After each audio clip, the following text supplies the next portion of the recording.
नमस्कार दोस्तों, मैं राजेंद्र दायमा आपका स्वागत करता हूं मुंबई टुडे लाइव चैनल में। दोस्तों, आज हम बात करेंगे चंद्रबाबू नायडू और नीतीश कुमार ने इंडी गठबंधन के नेताओं के मंसूबों पर पानी फेर दिया। दोस्तों, पिछले साल 2024 में लोकसभा के चुनाव होते हैं और बीजेपी 240 सीटें जीतती है।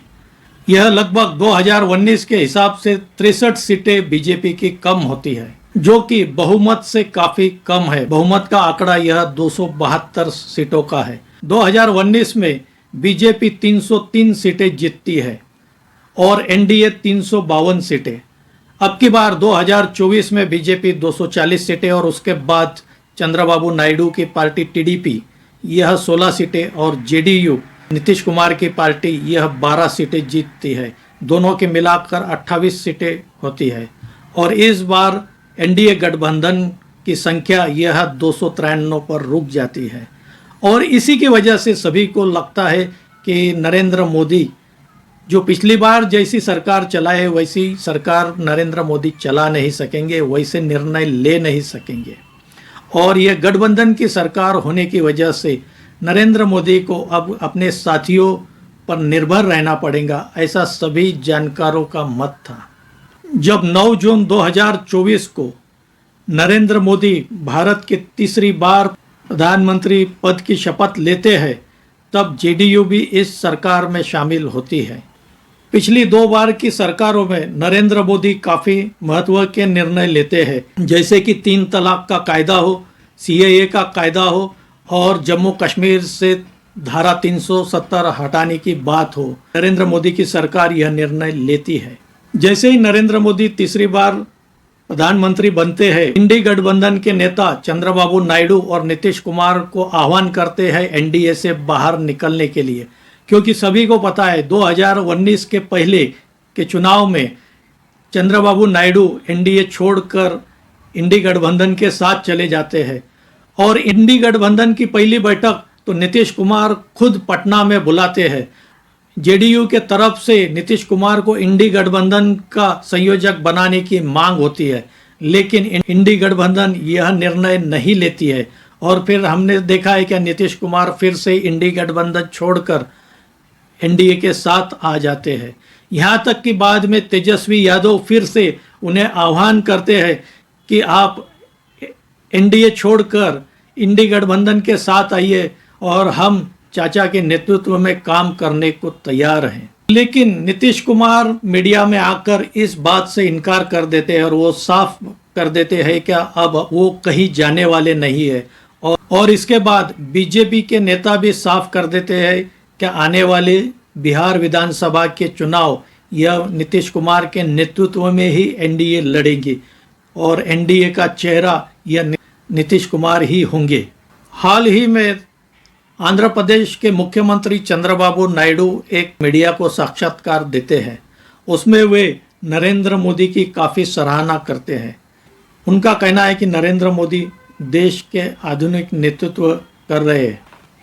चंद्रबाबू नायडू नरेंद्र मोदी को एक आधुनिक नेता बताते हैं और जो कहते हैं कि उनको वे तकनीक और प्रशासनिक दक्षता पर विशेष ध्यान देते हैं।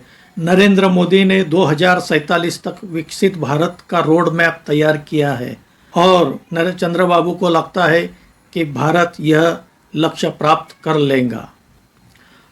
उनका कहना है कि नरेंद्र मोदी के पिछले 11 वर्षों में जो हमारी अर्थव्यवस्था 10वें पायदान पर थी, वह आज आगे बढ़कर 4थे स्थान पर पहुंच चुकी है और भारत जल्द ही 3रे स्थान पर पहुंचने का अपना लक्ष्य प्राप्त कर लेगा। मैंने इस पर भी एक वीडियो बनाया है, कृपया ऊपर दिए हुए लिंक पर आप क्लिक कीजिए। प्रधानमंत्री नरेंद्र मोदी कहीं भी कमज़ोर नज़र नहीं आए। यह उन्होंने वक्फ बोर्ड का बिल लाकर बता दिया।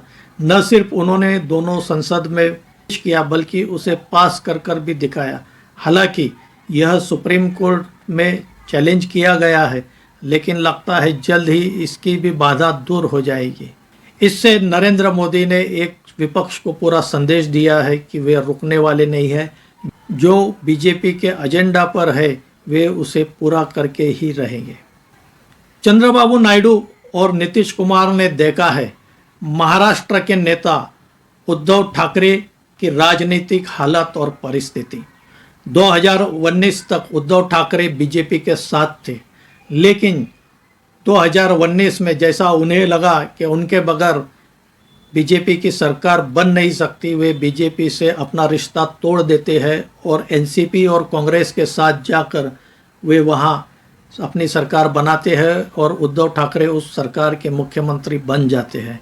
2.5 साल तक वह महाराष्ट्र के मुख्यमंत्री रहते हैं, लेकिन हम सब ने देखा बाद में उन्हीं के नेता एकनाथ शिंदे ने विरोध करते हुए वे पार्टी से अलग होते हैं और बाद में बीजेपी के साथ जाकर वे महाराष्ट्र में सत्ता बनाते हैं, सत्ता की स्थापना करते हैं और बीजेपी उन्हें महाराष्ट्र का मुख्यमंत्री बनाती है। चंद्रबाबू नायडू और नीतीश कुमार ने आज उद्धव ठाकरे से सबक ले लिया है। उन्होंने देख लिया है कि देश में बीजेपी और एनडीए की आज की तारीख में पर्याय नहीं है और इसी वजह से उन्होंने इंडी गठबंधन के जितने नेताओं ने उन पर डोरे डालने की कोशिश की उस पर ध्यान नहीं दिया और एनडीए के साथ चंद्रबाबू नायडू और नीतीश कुमार दोनों जुड़े रहे। इस तरह इंडी गठबंधन के नेताओं को जो लग रहा था कि चंद्रबाबू नायडू और नीतीश कुमार एनडीए से अलग हो जाएंगे तो नरेंद्र मोदी की सरकार गिर जाएगी या कमज़ोर हो जाएंगी, वैसा कुछ होता नज़र नहीं आ रहा है। कम से कम आने वाले 4-5 सालों तक तो यह होता नज़र नहीं आ रहा है। दोस्तों, आपको क्या लगता है इस बारे में, आप कमेंट करके बताइए। मेरा यह वीडियो अगर आपको अच्छा लगा हो तो इसे लाइक कीजिए, शेयर कीजिए और मेरे इस चैनल को सब्सक्राइब कीजिए। धन्यवाद।